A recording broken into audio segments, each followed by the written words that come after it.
Very good. There. Let's call the meeting to order. Today's date is February 8, 2021. The time is 5:30 p.m. We're at the City of Marshalltown Council Chambers at 10 West State Street. This is a regular meeting, and I need to give notice to the public that the mayor and council welcome comment from the public during discussion of the agenda items. You have to step to the mic, state your name and address for the record, limit your time to 3 minutes so others may speak. Speak clearly and direct your comments to the mayor and council generally, not to any city councilor specifically. It's at the discretion of the mayor and council to respond to specific questions and comments or to have staff respond during the meeting. Now that we've been called to order, would those who are able please rise for the Pledge of Allegiance? Pledge allegiance to the flag of the United States of America and to the republic for which it stands, one nation, under God, indivisible, with liberty and justice for all. Thank you. Very good. Let's do the roll call, please. Gowdy. Here. Hoop. Here. Isom. Here. Martin. Here. Starks. Here. Thompson. Here. Warren. Here. Very good. I've only got one screen running, so I will have to rely on you to scroll it so I know the next order of business.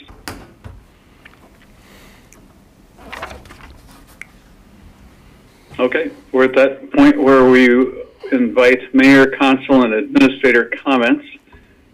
Before that, it looks like we may have a recognition in order. Do we? Yes, we do, Your Honor. We have the recognition of Lieutenant Kyle Stevenson and Officer Ryan Dell of the Marshalltown Police Department for the Distinguished Service Award for Tactical Team Operations.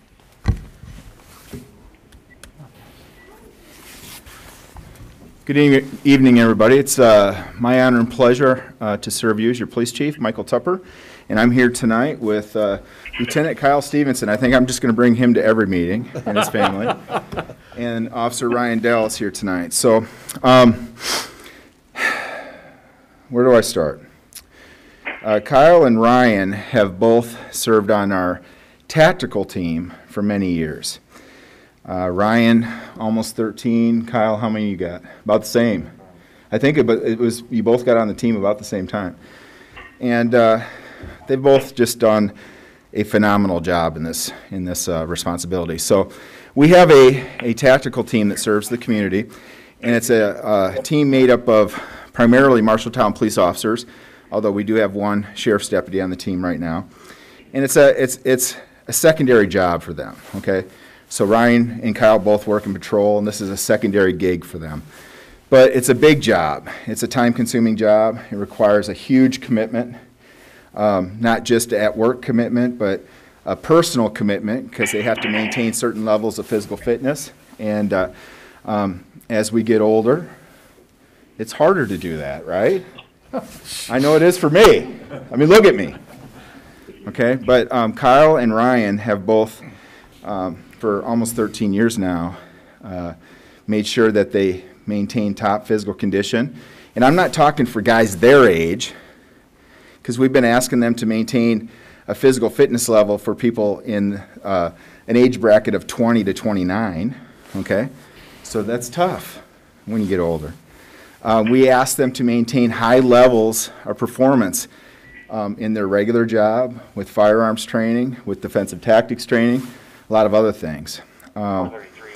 Kyle and Ryan both have served in different roles on the team, and Kyle actually has been the team leader for many years now. Kyle's had some sort of leadership position on the team pretty much ever since I got here almost 10 years ago. So Kyle didn't really want to leave, but I need him in another role. So he is now transitioned to an oversight role of the team. He still has a leadership team role, but he will not be on the entry team, and he will not be going to training every month. And Ryan was just ready for something else. And 13 years is long enough. I served 10 years on a tactical team. I know how hard it is. So I don't blame him for wanting to look for something else. So in looking back on their service and all of the great things that they've done for our department, not just in this role, by the way, but specifically considering everything you've done for the tactical team, both of you have earned the Distinguished Service Award from the Marshalltown Police Department. And from the bottom of my heart, I really appreciate everything that you've done. These guys got to be available for call-outs, respond, you know, middle of the night, not a lot of notice usually. They handle emergencies, very difficult problems, complex problems, and I would trust them with my life. And I would, more importantly, if my kids were in trouble, I would want these two guys to be the ones responding. I really appreciate everything that you've done for us. So thank you, Lieutenant Stevenson. This is getting to be a habit for you. And Officer Ryan Dell, thank you very much. And if you'd like to say something.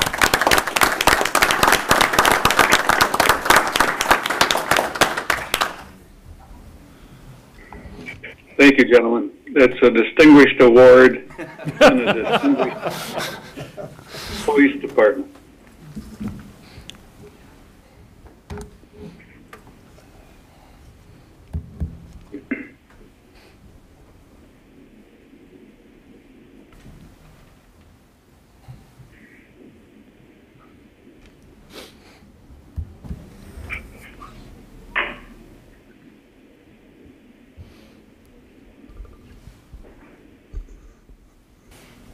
We are ready for mayor, council, and administrator comments if there are any.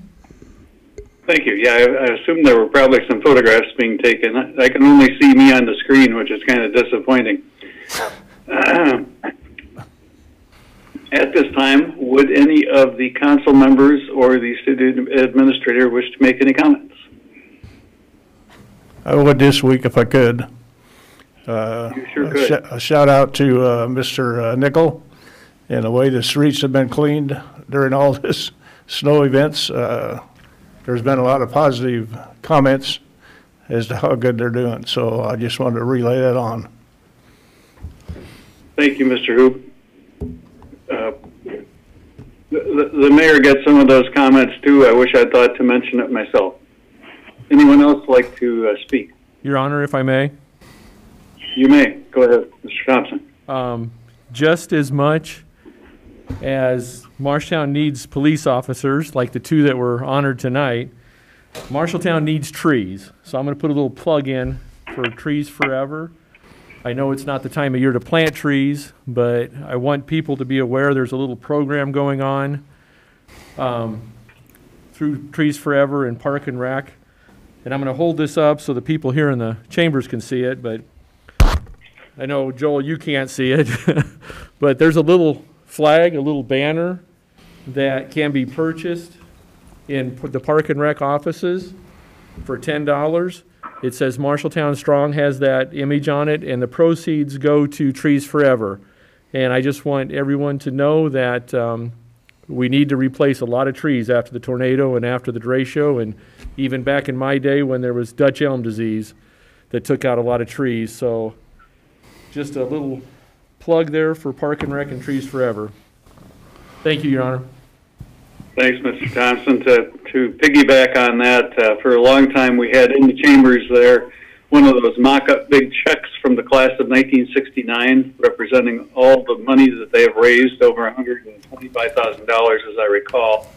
And then our own Terry Gray, who was our former Park and Rec director, she's been very involved in the Trees Forever program, and I appreciate her continued support to keep our city going strong.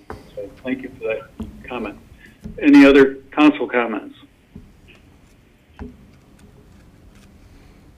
Ms. Kinzer, anything from you? No, Your Honor.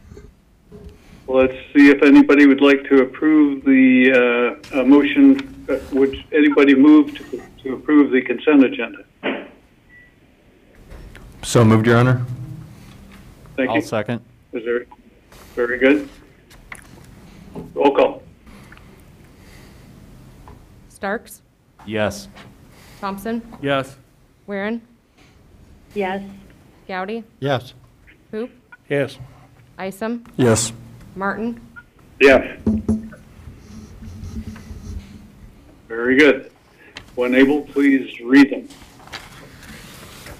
Approve minutes for the January 25th, 2021 meeting and the February 1st, 2021 meeting, and bill list in the amount of $1,620,417.46. Approve the civil service list for park supervisor. Approve reappointments to the Park and Rec Advisory Board for Cindy Brodeen, Jeff Sohi, Steve Strojahan, Matt Tullis. Approve tree trimmer license for Bennett's Tree Service, Inc. and TFR Enterprises, Inc.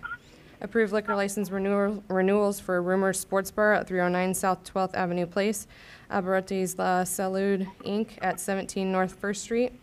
Approve change of ownership on the liquor license for American Legion at 1301 South 6th Street. Contact update to Randy Kessler. Approve December 2020 financial statements.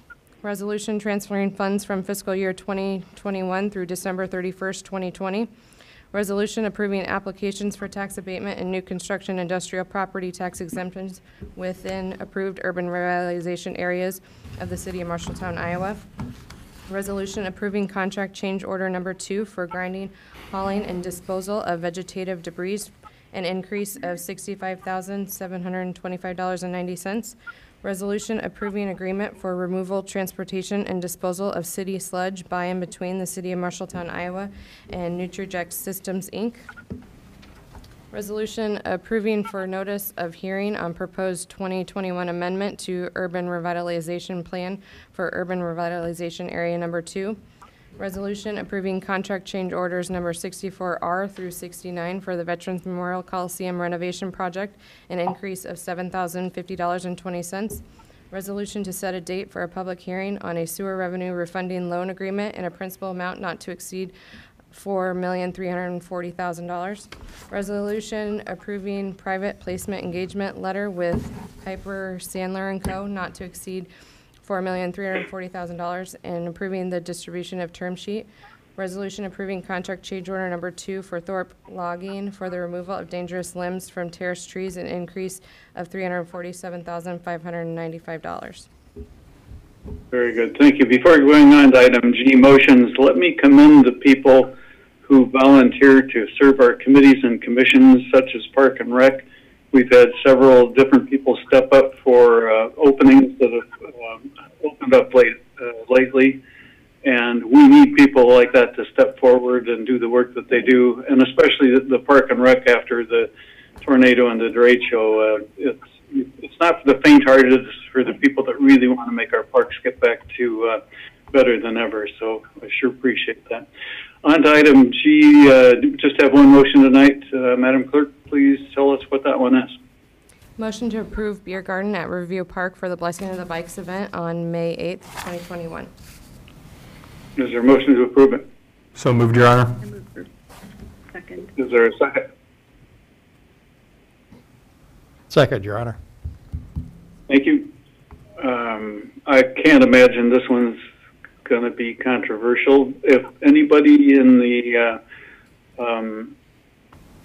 chamber hall there sees a hand go up because they'd like to have the mics open for 10 seconds, let me know, and we'll do it. There is a hand up, sir. There is a hand up, you say? Yes. Okay, let's open the mic for 10. The lines are unmuted. Thank you.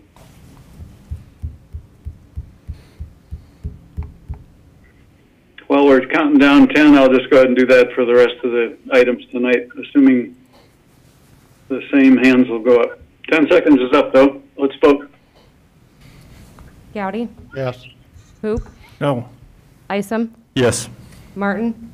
Yes. Starks? Yes. Thompson? Yes. Waring? Yes.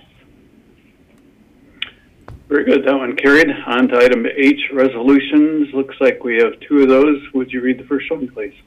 Resolution declaring an alley in the Marshalltown Central Business District as a pedestrian alley. Anybody want to approve it? So moved, Your Honor. Second, Your Honor. Thank you. Discussion?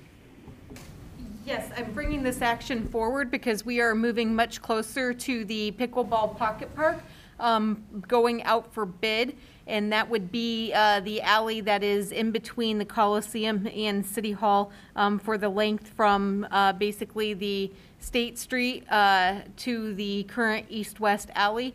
And so a lot of changes have happened in that it's no longer sort of the lay down place for the finishing of the Coliseum. And so we would like to just have everybody continue to abide by no travel through that area here until we can actually get our project started, since there hasn't been travel through that area for over a year now.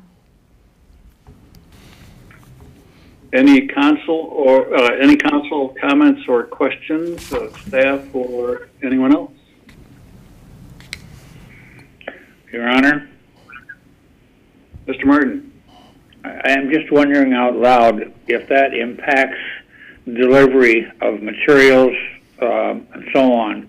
I'm not well aware of the south side of the Coliseum, and I don't know what other access there is. Can we elaborate on that a little bit, please? Yes, Mr. Martin. So a lot of the Main Street businesses do receive their deliveries in the east-west alley. And there's no change coming to the east-west alley in this block. There is really, we've eliminated a number of access points into the Coliseum on that east side of this alley. And so there are just 2 doors which are actually elevated and are not at ground level.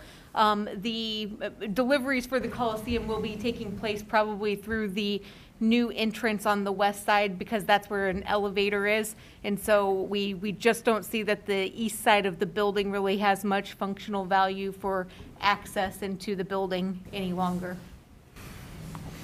Okay, thank you. Any other council input? Yes, Your Honor. Go for it, Mr. Johnson. Jessica, I just want to make sure that since we're anticipating this alley will have once it's completed, we'll have so much traffic, I just want to verify there will be a permanent blockade in place to keep traffic from traveling northbound into the alley by mistake. Yes, there will be something. I don't know that we've kind of talked about it maybe at that edge, but at least on the what would be the north side, the State Street side, there will be a dumpster enclosure that is there to serve both City Hall and the Coliseum. So there will be something that is coming out, but I'm not sure that we have a fence or a gate or anything necessarily planned kind of at the buildings edges of the YSS and Coliseum buildings. But that is definitely something that we can make sure is in the plans and specifications. I know it's been a struggle for the MCBD to make sure vehicles do not use their alley there by the Tremont. Yeah. I just want to make sure it doesn't fall through the cracks, and that, you know, public safety is of the importance, and, you know, especially with the court being there. Thank you, Your Honor. Yeah, thanks. I thought that was a good question. Thank you for asking. Any other council input before I ask that we open the mics for 10 seconds? Let's open. The mics are unmuted. We're in the countdown.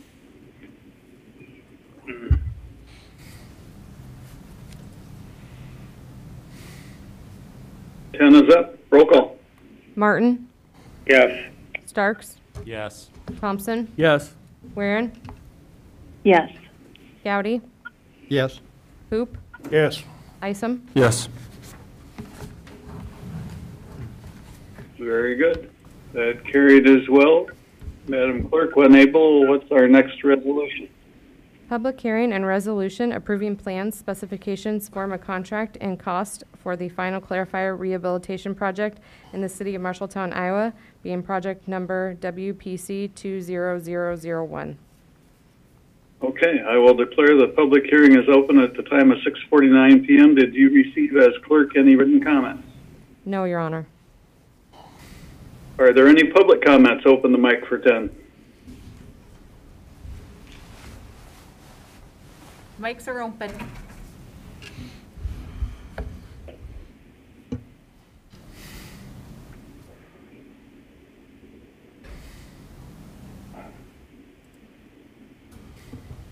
And it is time for staff review. Good evening, Justin Nickel, Public Works Director. Just a quick refresher that this is a project to repair the two floors, one on final clarifier number 1 and one on final clarifier number 2 at our water pollution control plant. Both concrete floors damaged due to high water level in the past, probably 24 to maybe 36 months. Just an FYI, we did have a pre-bid meeting this morning and had 3 prospective bidders attend. Our estimated cost is $1.26 million. And I would be happy to answer any questions, or I know we have our water pollution control plant superintendent or a representative from Fox Engineering on the line if I can't answer your questions. Time for council comments. Any council comments?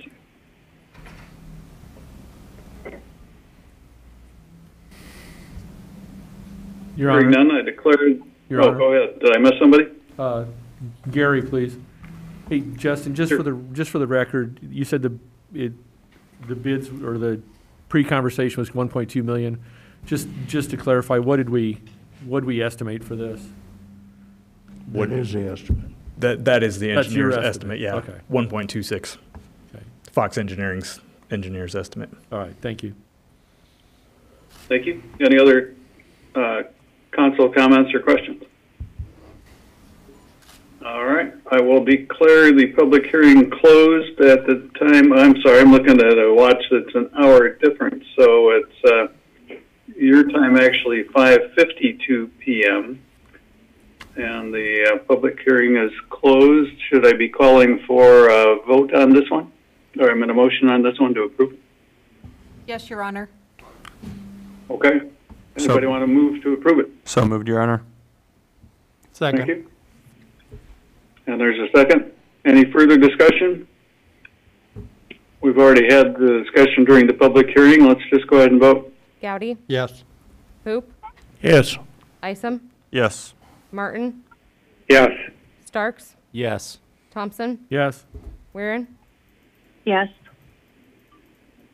Unanimous it is. On to item I, ordinances. Please read the first one when able. Public hearing and second reading of ordinance 15010, adopting the 2020 National Electric Code. Okay, that public hearing I will declare is open now at 6:53 p.m. Did the clerk receive any written comments? No, Your Honor. Let's go for 10 seconds on public comments. The lines are unmuted. Thank you. I already started the watch, just for whatever it's worth. I'll let it go another 3, 4. Okay, time for public comment is over. Staff review. Yes, Your Honor. The National Electric Code is updated every 3 years to modify and clarify any existing rules. The state of Iowa has adopted the 2020 code, and our city code coincides with the state. So the electrical inspector for the city has recommended that we adopt the 2020 National Electric Code in its entirety with no exceptions. Thank you. Time for council comments, if any.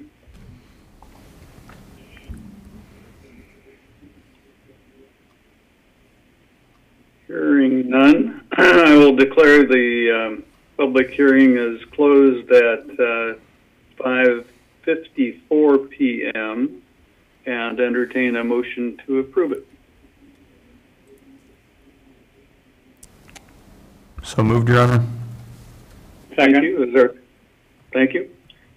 Roll call. Martin? Yes. Starks? Yes. Thompson? Yes. Weirin? Yes.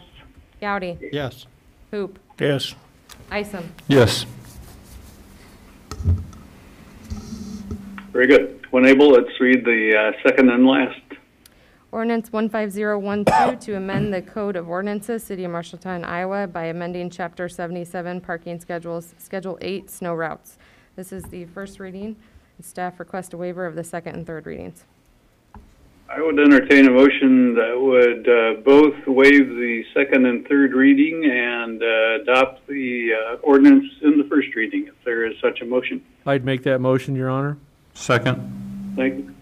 Mr. Thompson, I couldn't detect the voice of the second, but the clerk got it, I'm sure. I guess we should invite council comment first. If none, Let's open the mics.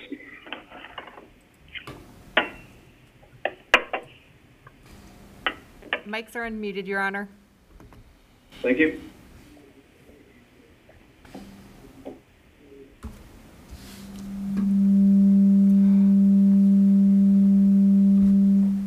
Ten seconds it is.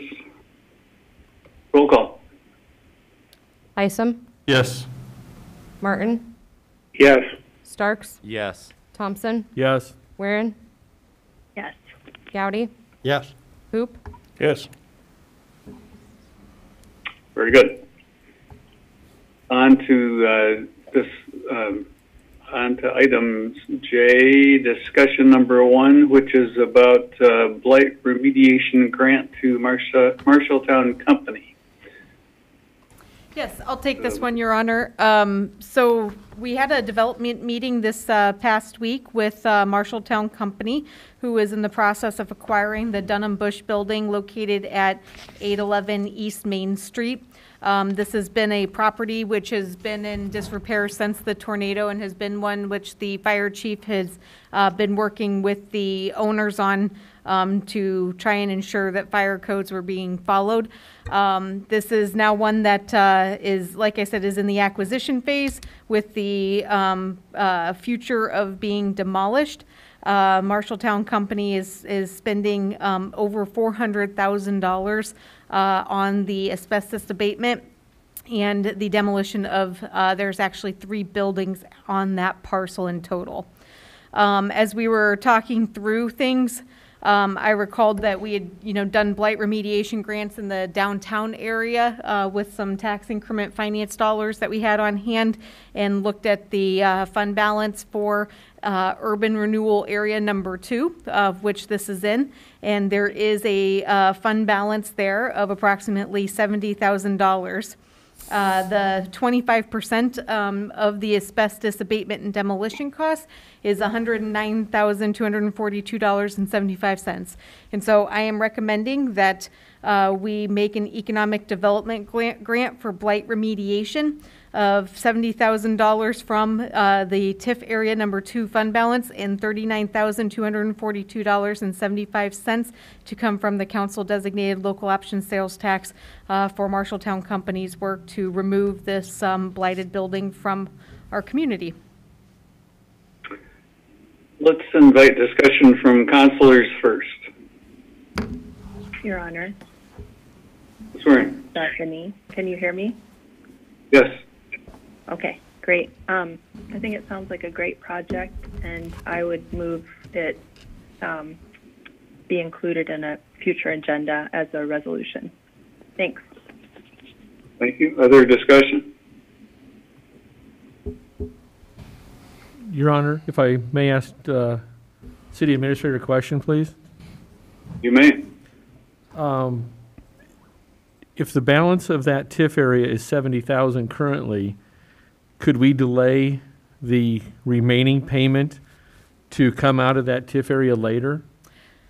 Yes. It'll continue to generate funds in that TIF area. Well, it only generates funds when we ask for money. And so that would be, so the answer to your question is yes. And the debt certification that Diana would do in November, or bring before you in November of 2021 for the fiscal year that would start July 1st of 2022, we could include a request for that to make up the remainder of that payment versus using local option sales tax. So that is another option, but we would not be able to disperse any funds to them for that half until after July 1st of 2022. Okay, thank you. Your Honor, I like that idea that no money come out of the local option sales tax, that since we have a TIF area designated, that I would go along with the $70,000 now, the payment now coming out of the TIF area, and then a payment to follow of the $39,242.75, or round it, whichever way you want to come out of the same TIF fund at a later date. I think Marshalltown Company can handle $40,000 until we pay them back in a year. Thank you, Your Honor. Thanks for the input. Other input by councilors? let's unmute the mics. The lines are unmuted.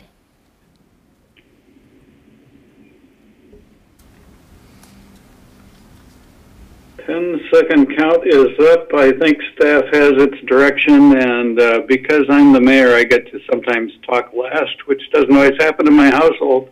And so I would like to say, if you have not driven past Marshalltown Company recently to see what they have done to a blighted neighborhood, you really need to do that. It's phenomenal what they have done to increase their capacity, fix up their space, and this area, since I got on council over 10 years ago, this building has been a real concern for me about how in the heck can the city afford to do something for the remediation we knew would have to happen if we had to be the ones to demolish it. So once again, I tip my hat to Joe Carter and his corporation for making it an important thing in our city to grow the population, the housing, and improve the manufacturing that we have around here. I just think this is great.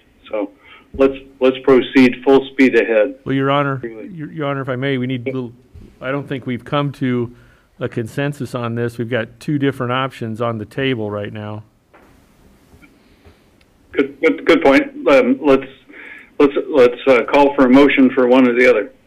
I believe Councilmember Weirin made a motion initially to approve as presented and bring forward to a future meeting. Let's call for a second for that motion. If it fails, we'll call for another motion. I will second that.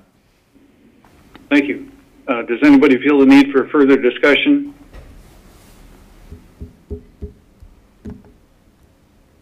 I don't think we've opened the mic on this one yet, have we? We did, Your Honor. Yes. We did? Okay, good. Let's vote. Starks? Yes. Thompson? No. Weirin? Yes. Dowdy? Yes. Hoop? No. Isom? No. Martin? No. Your Honor, I'd Floor is like open. to make a motion that the 70,000 come out of the TIF area number 2, and that the balance come out of TIF area number 2 next year when the funds are available, next fiscal year. That Second. motion is clear. Is there a second to that motion? Second, Your Honor. I don't think we need further discussion. Roll call. Isom? Yes. Martin? Yes. Starks? Yes. Thompson? Yes. Weirin? Yes. Dowdy? Yes. Hoop? Yes. Great. Now staff has its direction. Thank you for pointing that out, and I like the way you people work together. Thank you. On to discussion item number 2, which is participating in the building of public street at UPH South, at the Unity Point Health South Campus. Yes, I'll go ahead and just introduce this and let you know that we do have Sherry King, who is our local administrator of Unity Point Health Marshalltown, and then we have Mindy Bringleson, who is available on the go-to meeting, and I'm not sure who I'm turning it over to first. I'm turning it over to Mindy, and Mindy had sent some items which I will be pulling up here and on the screen. So Mindy, go ahead and take it away.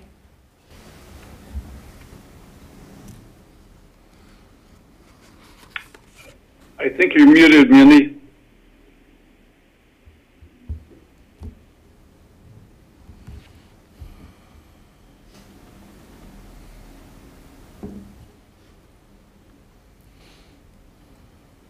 Jessica, can you hear her? We cannot hear you, Mindy.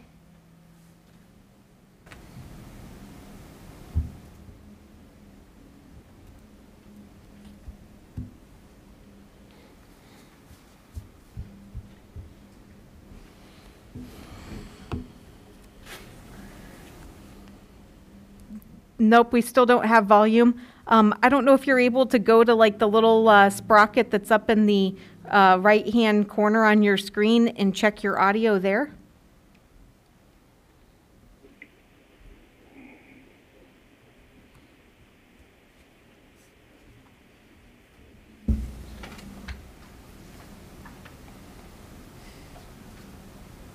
I think I can hear her. Now? Yes, we can hear you now. Okay. Okay, thank you. Sorry. I guess my earbuds weren't working. Thank you, Mayor and Council, for having us present tonight. This project for Unity Point, as many of you know, we were in front of Council, I believe, in June of 2020, talking about the project, and at that time, getting some direction on a secondary access to the site.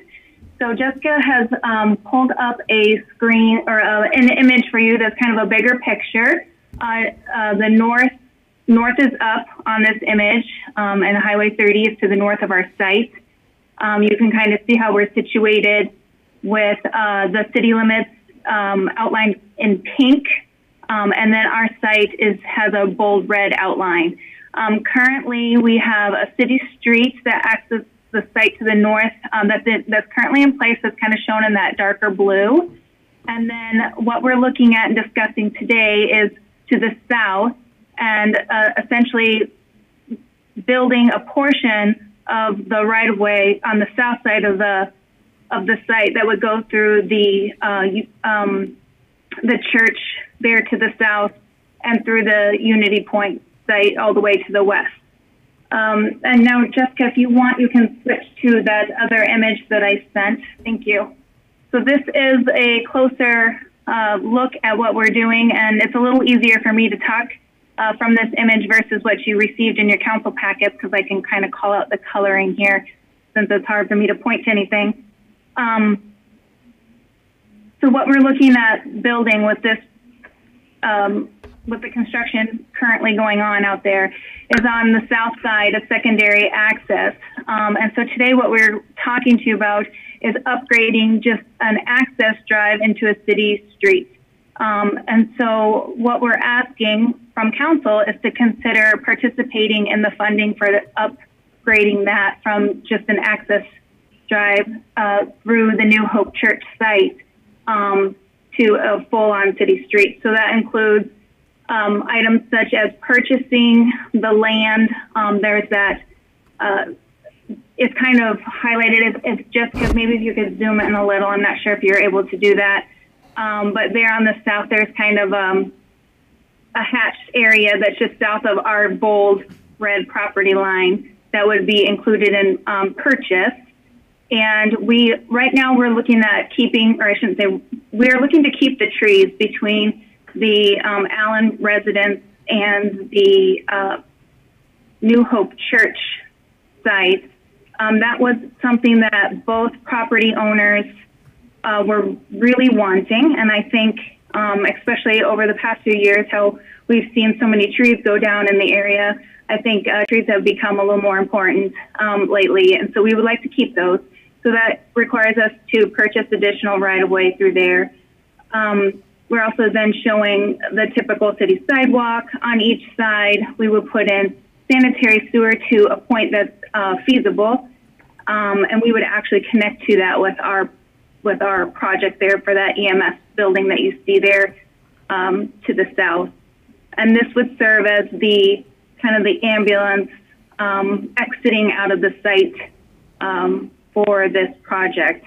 Also, additional upgrades to change from just an access drive to a city street would include additional storm sewer and subdrains as well, and a little additional grading just because of the width requirement. So what Jessica has summarized in front of you in your council packets was a rough dollar amount that we're looking at this point for that upgrade. And so we're just asking that you consider that tonight, and we can further move forward with examining what that actual cost would be. Thank you, Mitty.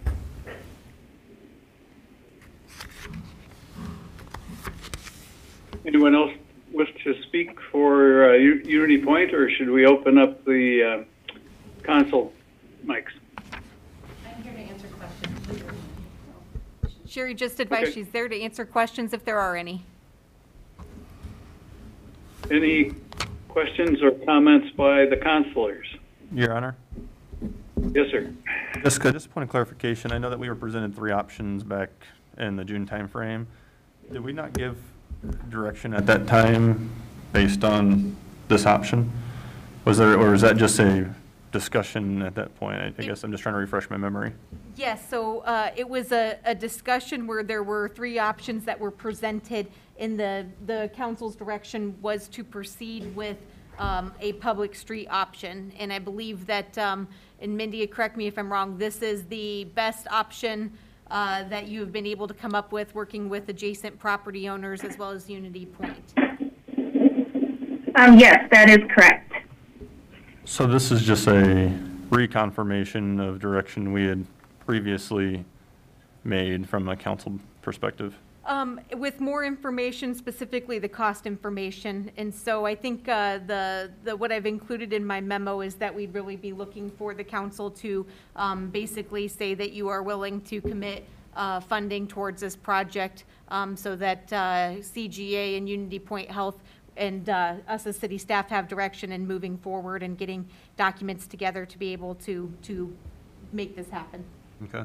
I guess my only other comment would be that while we have the 1.5 million remaining at the end of next fiscal year, what that doesn't really incorporate is the upwards of $1 million that we talked about with regards to the derecho. So this $500,000 would then wipe out a zero balance for council designated lost. So that's my only comment. I guess I'll invite any others to discuss. And Your Honor, if I may. Mr. Thompson. I just want to clarify, I don't remember the number being this large when we had that meeting back in June. So to follow up on Councilman Isom's, Sherry, we were told you were going to build access with or without us. Okay, I want to clarify, 1.5 million to go from, what was it, 20 some feet wide is what you were going to do? Yes, Right? it wasn't 1.5 million. Yeah, and now we have budgeted 250,000, I believe, to do it as a secondary access road. Following the guidance of council, the description was that they wanted to proceed with public road, city Right. street. And our request at that time, and still today, is that that difference between the cost of us doing a secondary access and doing a full public road would be covered by the city to cover that difference, to get it to be city street. that's where I want to make sure we agreed on that. And Yes. getting back to that June That is meeting. correct. So for the city administrator, going from a private access road to 31 feet wide public road, sidewalks and sewers is $1.5 million just to widen it that much and put sidewalks in? No, the difference is $500,000. $450,000 is what CGA has roughly estimated for the actual roadway cost, site preparation, and $50,000 for the additional land acquisition. So you're asking us to foot the additional land acquisition and foot the difference between their private road to a public road, and that grand total is? Right now, it's estimated at $500,000. And can we assess this? I mean, I'm looking for other options rather than using lost. Can we assess this to the landowner of all the farmland for future development in part of Unity Point? Can we use road use tax for this? I mean, how can we pay for this difference for future bang for our buck to develop the land behind the hospital? So I will tell you, we came to the recommendation of local option sales tax based on road use tax being used to cover a large chunk of our derecho costs. And so we, to go back on something Councilmember Isom said, was we are not anticipating 1.5 million in our match needed for the derecho, and we do have some flexibility with the funding sources that we would recommend for that because of where things were being paid out of. And so we don't believe, though, that we're going to have the fund balance in road use tax to be able to carry a $500,000 project without then going back and completely redoing our capital improvement plan for the next few years. And so that's why we ultimately came to the recommendation of using local option sales tax, council designated, because it is what you have on hand and available. Okay. I have a question. Well, I guess I should wait till other council have, well, Gary, if you have anything else, go for it. Well, I just wanted to follow up. Sherry, if we couldn't fund this today, could Unity Point still move forward? And if there was a way to work out payments to you over time? We could move forward with a secondary access. We could not move forward with public road. All right, thank you, Sherry. You're welcome. I'm open for suggestions. I'm with Councilman Isom that we got to figure out another way other than lost. Thank you, Your Honor. Thank you. Other council comment?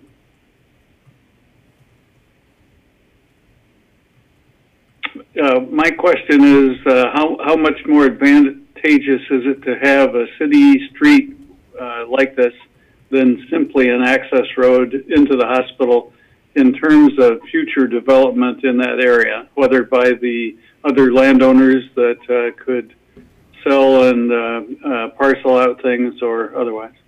It's absolutely necessary. The only other public infrastructure that exists out there is the roadway that goes to the north, and I'll see if I can scroll up here.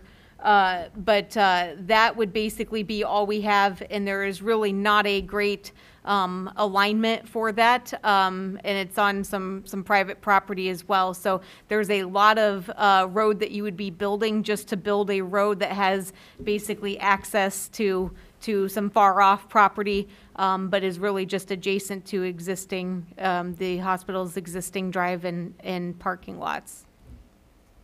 Thank you. That's what I thought. If I don't hear other councilors speaking, well, let's go ahead and unmute the mics again. The lines are unmuted. And we have somebody at the podium. Okay. Mark Eaton, 1007 South 10th Avenue. You've got a $400 and some thousand balance sitting around that maybe or maybe not will be used for a street on the Naughton property. You may be able to fund that another way and use that money to put in the road. That's just a suggestion. Thank you. I'll keep the clock running for another 10.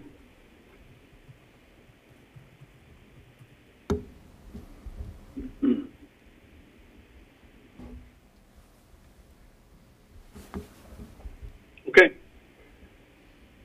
End of the 10. Does staff wish a motion for direction on how to proceed? Yes, you know, ultimately this is the point where if the council is going to commit funding, we would need to start putting some agreements in place, and I'm sure that will put some direction to CGA as well. And so we are looking for a formal motion to make sure that this is something that a majority of the council would like to proceed with. Your Honor, I'd like to make a motion if I could. You could. I would move that we not partner with Unity Point at this time and let them build their private access road for lack of a better way to fund this at this time. This may come back and bite me in the future. I just don't see a viable funding source unless something comes up later. So I would move that we back out of this partnership on this one issue today. We have a motion on the floor. Is there a second?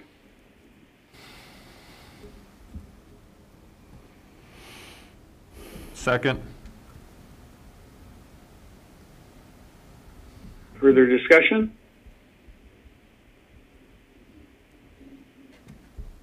Roll call. Isom, Yes. Martin, No. Starks, No. Thompson, Yes. Weirin, No. Gowdy, No. Hoop, No. Okay, that failed. Is there any other motion anyone would like to make?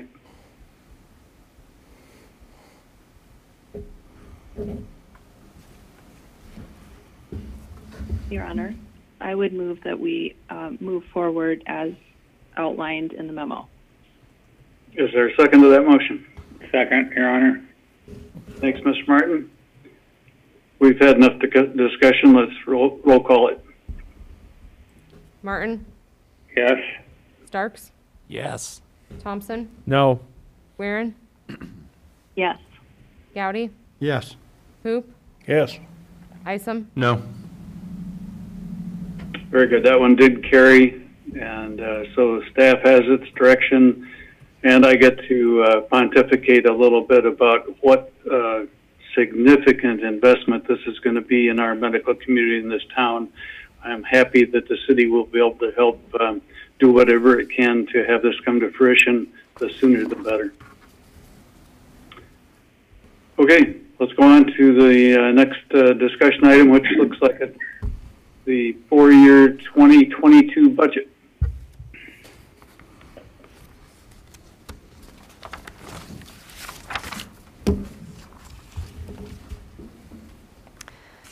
Good evening, Diana Steiner, Finance Director. So over the course of the last 3 meetings, we brought to you different budget components. So, Can I control yes, for just a yep. second here to move this up? And So what I want to talk about first tonight is the projected cash balances. And why this is important is because it will be on the state form, and it will talk about our budget for our re-estimated budget for FY21, as well as our FY22 budget. And with the ending fund balances, you will want to know if they're positive or negative. So we've broken out the funds by the categories that are on the state form. So the first one is general funds. So that includes 001, which is our operating budget that we've talked about over the last 3 weeks. This is funded by our 810 property tax levy and other fees that are charged by departments. As you recall, we were in a deficit of $137,000, $75,000 from YSS and $62,000 remaining.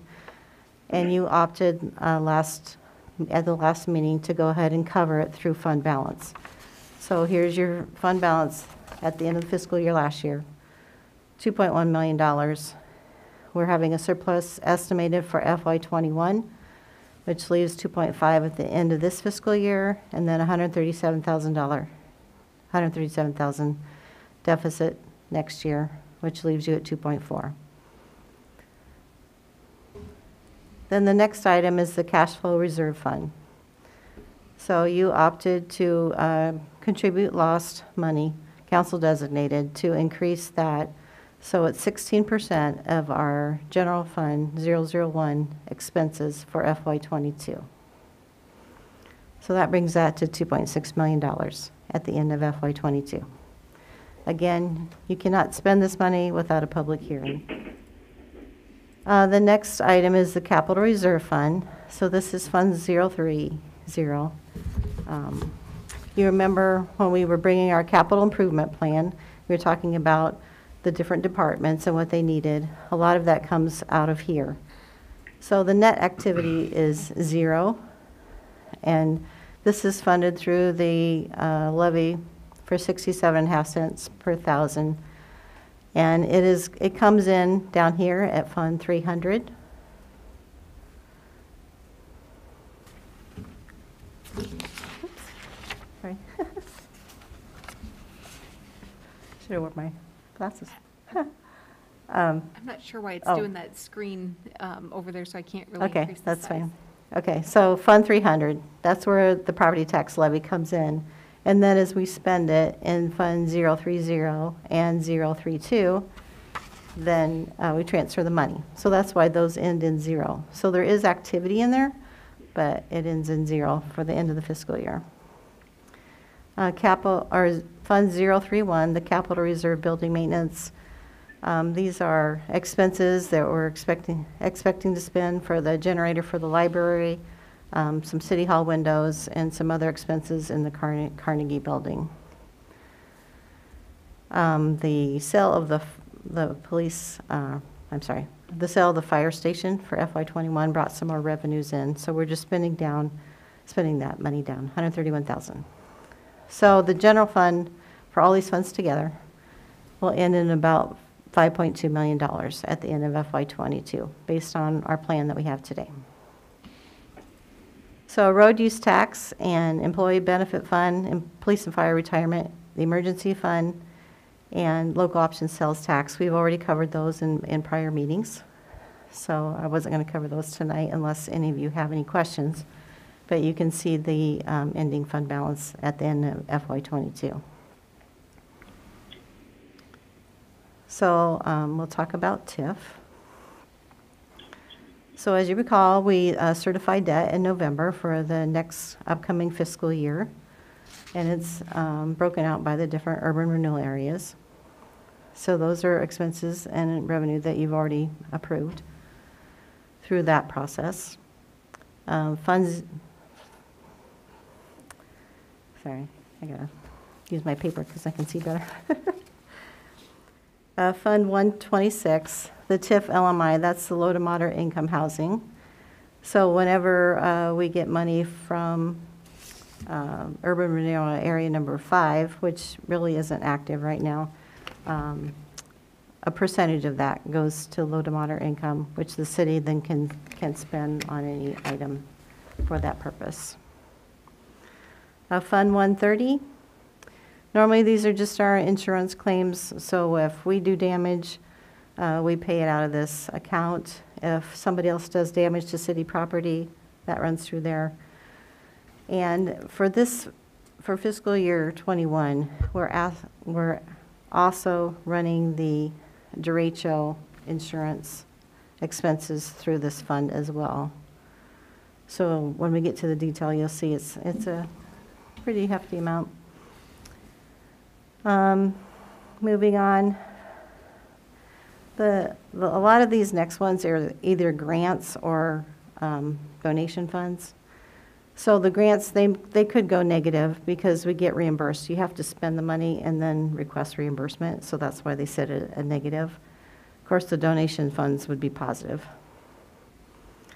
So we'll skip a few here since they're not very big dollar amounts. Go down to Fund 145, the Tornado General Fund. This is both where we sent insurance and the FEMA expenses through. So we hope that you'll see that there's a $324,000 positive balance. So we had equipment expenses that we charged to FEMA that were sitting over in other funds that we really need to go back and reimburse those funds for. But until the entire tornado project is done and we get our Cat Z administration fees and we get our donation fees and we get anything else outstanding, we'd like to just settle that down and then come back to you and strategize how to zero all the tornado activity out with FEMA. Fund 146 was also from the tornado. It was for residential repair assistance. That was fairly small, but it did take a lot of our staff time, which we will pick up in Cat Z administration. And then Fund 147 was our FEMA demolition grant. This was to help remove houses that were demolished or badly damaged. So again, we have a pretty good amount there, but that is because not only did it include the tornado, but in this current fiscal year, it's also containing the derecho. Very similar program, or possibly the same program. Michelle could answer any questions on that for you. But that's why that's sitting at a big deficit right now, because we may spend money in FY22, but we may not get any refunding of that until FY23. FEMA COVID program, this was fairly small, but the federal government did allow us to have a FEMA grant for PPE expenses. We did some reworking around City Hall with different locks and public access and sneeze guard in front of people's desks and stuff like that. So that will be reimbursed as well. We have got one payment. We haven't gotten the second installment yet. And then we have 149, which is the derecho FEMA fund. You can see a big dollar amount there, $4.5 million. So again, probably won't see any of that money until next fiscal year. And then possibly after that. The next three are just police grants. So yeah, they are negative because they get reimbursed. Going on, donation fund for police and fire. I have several other grants down here.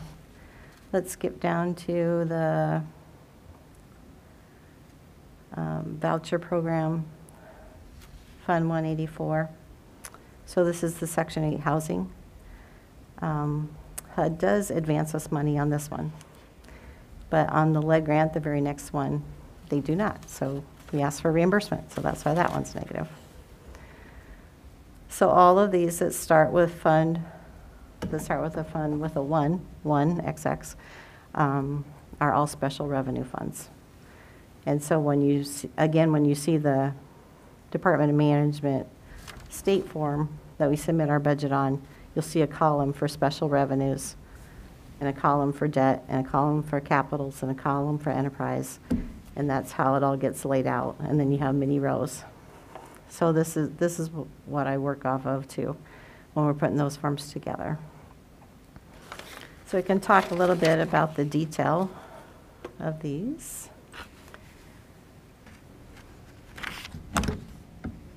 And the memo also explains a lot of it as well. So here's the TIF fund. You want me to make that bigger?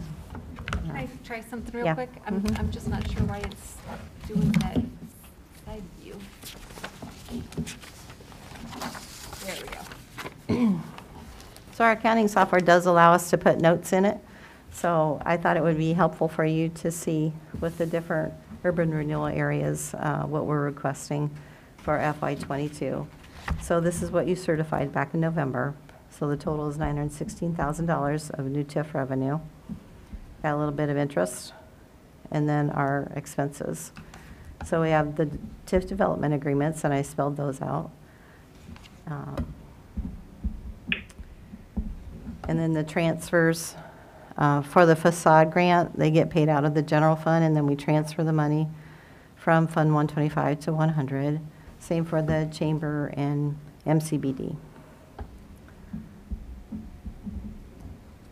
And then the TIF debt schedules. So this gets transferred to Fund 200, which I explained to you last week. So that's the TIF fund. Again, the LMI.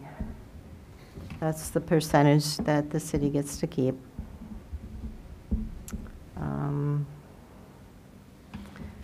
Yeah, so the insurance fund, you can see that we originally budgeted last year. We only budgeted $40,000 in expenses last year for fiscal year 21, and we're now re-estimating at $525,000. So this is why we do need a budget amendment, because we need that. Estimating at over $1 million. Oh, I'm sorry. Yes, thank you.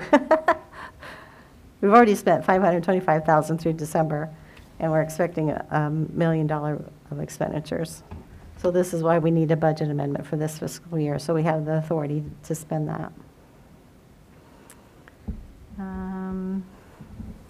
Diana? Yes. Bill, I have a question with regard to the funds 141 to 144. Can you explain in greater depth of how we are reimbursed and who reimburses the city for those funds? The costs come through the city, but we request reimbursement through those different societies. So the Marshalltown Tennis Association, the Softball Association, the Live Healthy, they reimburse us. So they're, go ahead. So the Tennis Association does reimburse? Yes. Okay, got it. Okay. It wasn't clear in my mind anyway. Thank you. So in Fund 132, the grants, again, you can kind of read the notes to see what grants we're working on, whether it's CDBG, Region 6, or the Catalyst grants, Shared Wall Grant, Upper Story Grant. And then you can see the payments out.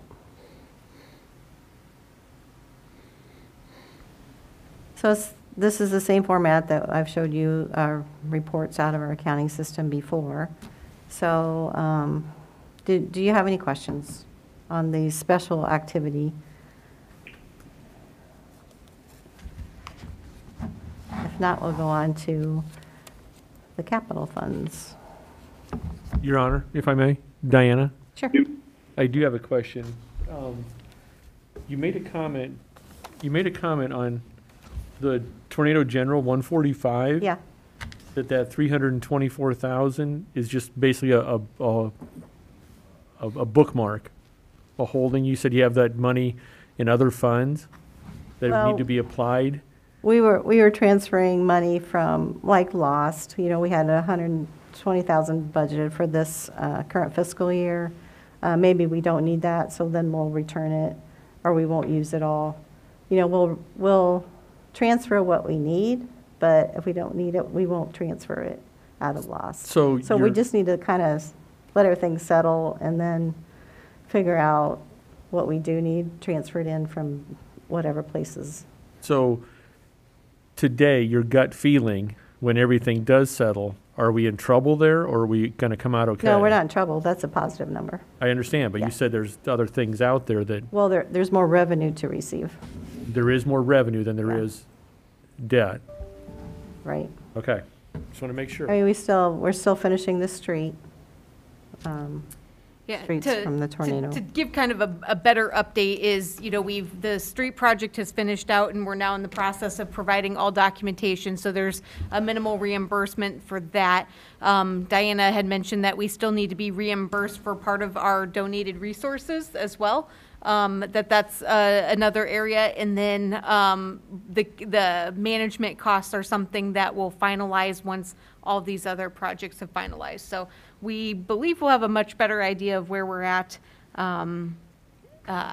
here soon, but we don't have that clear picture right now exactly. And when will we have that?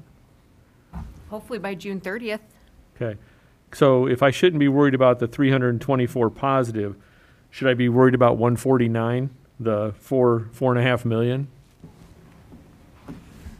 Well, those projects haven't even been obligated yet through FEMA, so they need to obligate them. And then depending on which category of FEMA they are, whether they're considered big projects or small projects, is how fast you get your money. So the small projects, they can close out pretty quickly. But the large projects, you can get like 75% of the 75% of the federal share. And then you have to wait until the project's done to get the other 25% of the 75% of the federal share, and then the 10% for the state. So that's a ways out to actually get the money in. The way that I would recommend looking at Fund 149 is the big bulk of what we have in there is tree costs, and that there's going to be 15% of that we will be responsible for. Where things enter into the equations is I think there's about like $400,000 worth of equipment costs that we were able to submit to FEMA. So that's really, you know, it's a cost that we incur in terms of losing life on our equipment, but it's not an actual cash out the door cost. So we have to kind of wait for things to get obligated, see what number they'll obligate things at what we've submitted. At the last council meeting, I alluded to this being a more difficult process than what we experienced with the tornado. And so if we have some things that for some reason FEMA would not obligate them, then we're going to have to have a different conversation. But ultimately, right now and where we sit, we feel that we've got everything kind of under control. There's still some work that still needs to come in, but we were definitely in the $5 million range on contract costs and things. So yeah, it's a big number. This is way bigger than the tornado. So exactly. So we are going into 2 or 3 years this summer from the tornado and still haven't finalized that. So we'll still be talking about the derecho settlements in 2025.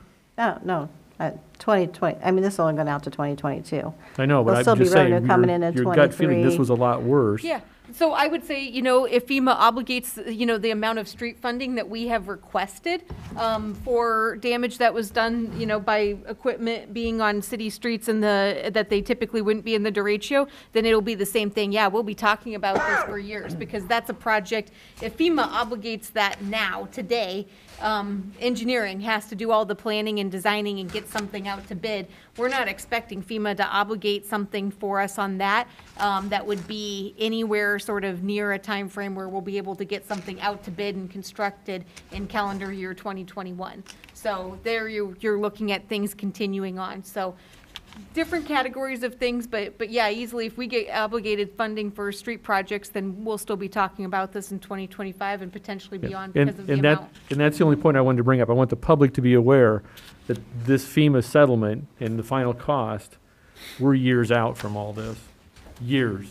Yes, that is the lesson that we have learned. Okay, thank you. Thank you. And when we budgeted these items, we tried to put the expected revenue in there that we hope to get, the 75% from the feds and the 10% from the state. But it, you know, they could disallow many things, so. It took Cedar Rapids 10 years to get the FEMA money for the flood. It'll be interesting to see how long it takes Cedar Rapids to get the FEMA money for the derecho now. Surprisingly, what I've been told is we've gotten the tornado money really quick. But now that the derecho is so much broader statewide, and with the COVID, I mean, our little COVID grant, I mean, it's been sitting on their desks for 6 months now. They haven't made any movement on it. There was a project from March through July, and we got that paid fairly quickly. But the project from July through September, it just sits there. It's not even obligated yet for COVID. So, yeah, it just depends on how busy they are at the federal level. Okay, moving on. The cash balance, Fund 200 for the debt fund. We talked about that last time. Then we go on to the capital funds, and they all start with 300. So again, the CIP collection fund, that's where we levy the taxes, 67.5 cents for the CIP, and then we transfer the money out to Fund 030 and 032 as needed. I just want to bring your attention that just because these items have a dash there doesn't mean there's no activity. It just means that our revenues equal our expenses. So just don't assume that there's no activity. For example, 311 is the Rice Street grant for the Edgewood extension. Then we have the airport project and the special assessments projects. That's just people paying in on their sidewalk assessments. So that continues to go down every year as they pay that. The bike path project fund, Trees Forever, GEO capital project fund. These are all the detail is still in your CIP plan, which we brought to you twice. So if you want to go into more detail, you can look back at that. Police and fire station, sitting with a balance, but that settlement has not been made with the Mason yet. So we just continue to leave it sit out there. Fund 355 is the dangerous and dilapidated building project fund. So we got some money there. 360 is our 2019 bonds, which we will continue to spend in FY23, so that balance will go away. The library edition, we had a donation when we first talked about that, and so it's just sitting there. Library projects on hold for now. Fund 362, our 2020 GEO bond projects. Again, that will go away in future years. Again, we've had the 5-year capital improvement plan, so if you go out to FY23 and on, you'll see it dwindle down. So here's our total capital projects. And I will point out one thing that, you know, as we go through our capital projects, especially where we've had bond funds, where we have had streets as a borrowing, we are always looking at those to see if, you know, when all of the projects that we initially borrowed for close out, do we have funds remaining? And that would be something we would bring back to you at a point in time in relation to like the public road on the south side of Unity Point's campus. If we know that we have some funds that are remaining, we'll bring those back to you as a consideration of a source besides local option sales tax. But here, as we sit in the budget process, we can't really show that there's going to be anything necessarily remaining just because of some early states of which projects are in. So please note that that's always something that we're looking for, but we'll bring those to you as things happen and projects close out and we have a better idea of where we stand.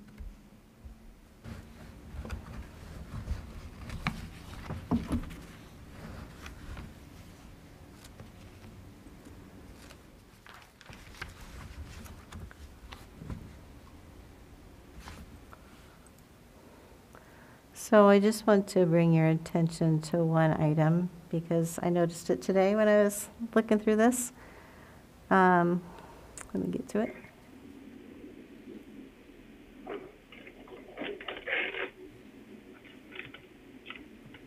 So on page 5 of 10 of the budget comparison report on 357, 2010, 5342.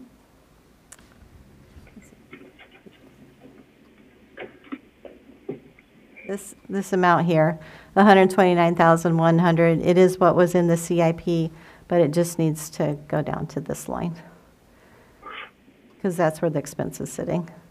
So I'm just going to move it down. Doesn't change any totals at all. But I did want you to be aware the final will be corrected.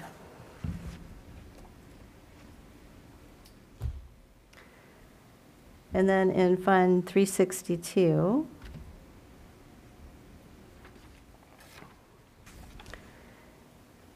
in the CIP for 22 or 21 and 22, we had $2,009,000, which is the total of these two together. It's split out a little bit differently in the CIP. So we have this and another issue in our enterprise funds. So we'll probably be bringing back the CIP, just showing you the corrections between the fiscal years. Because like the project that you approved earlier this evening, it will start this year rather than all of next year. So the amount won't necessarily change, but it's just going between 2 fiscal years. Again, since I need the authority to spend, I need some of that money in FY21. So any questions on the capitals?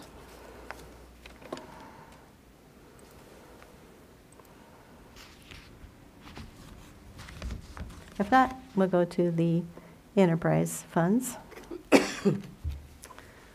So water pollution control, Fund 610, the expenses sit there, and then the revenue comes in 611.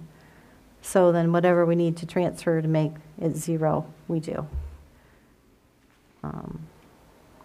So then you have the other different types of sewer funds, the bond funds.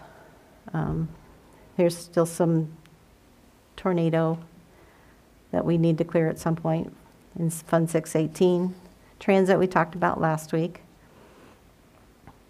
Storm utility, the fees and expenses run through there. Fund 741 is our bond. You remember we had $3.3 million this year that was issued. So that will get spent out by the end of FY22. Composting facility, fairly small changes between fiscal years. And Parks and Rec's concessions at the Aquatic Center. So back in FY18, we used some of this, we used $20,000 to paint the pool. So that's why it kind of went negative, and now we're just kind of making it positive again. So any question on any of these funds? Your Honor, Diana, will that be paid, will that be positive before we repaint it again at that little rate? You may find a different source Okay. to begin with, because they just, you know, it's kind of a break-even type of thing All right. for the concessions.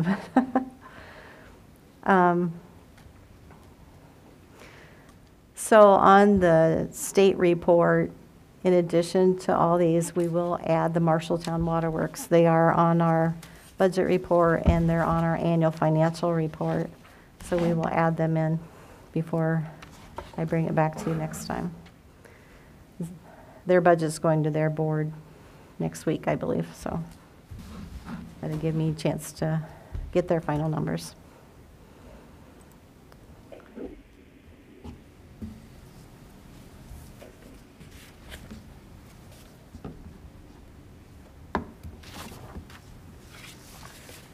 So with your action tonight, I do need to make a change on the enterprise funds because you approved the refunding of the 2015 sewer bond. So I will need to add the $4.3 million in as revenue and $4.3 million back out as expenses. So that will happen. That will be a change, but the net is 0. Let me just look quick, see if I had any other notes.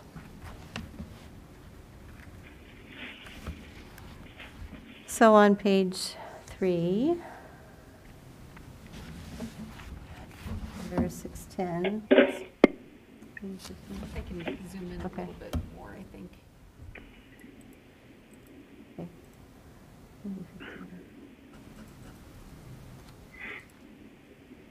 This line right here. This building and improvement line. This is the one I'm talking about where in the CIP we had $1.2 million in FY22, and we're going to spend a lot of it this year. So we really need it here in FY21. It's for the clarifier rehab. So we'll make that change. Any other questions on any of the information I presented tonight? Okay, so game plan is in 2 weeks, I will bring you back all this information that will now be on the state forms that we would need to submit. You will set a hearing date, and then after the hearing date and you approve it, then it will be submitted to the county. And the debt will be certified as well. Thank you. One more question, Diana, Sure. please. What are we going over next week? What is there left to cover? Well, at the next Monday is just the maximum property tax levy hearing is the only thing on the agenda. So in 2 weeks is when I'll bring the budget back. Thank you. Thank you. I suppose we should open the mic in case anybody else would like to speak.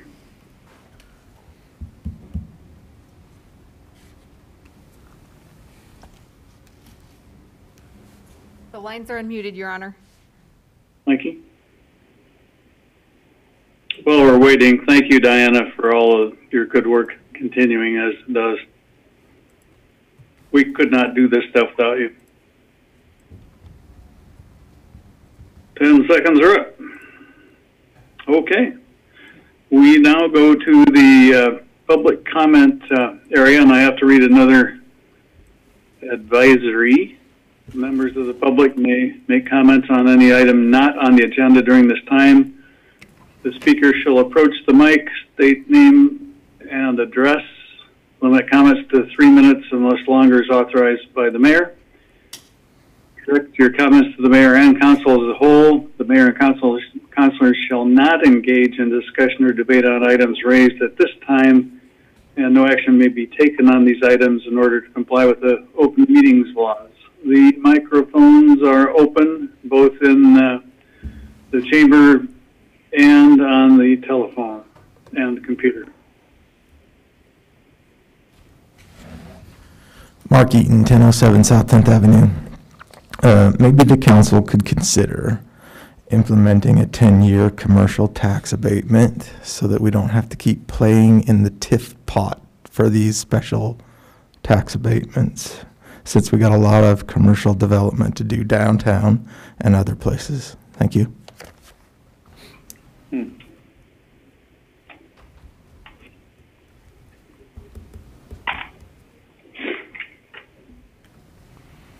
And the mic is still open. The lines are unmuted too, Your Honor. Okay. Despite the fact I thought I was plugged in with my iPad, I'm getting a low battery signal, so if I drop off, you'll know why.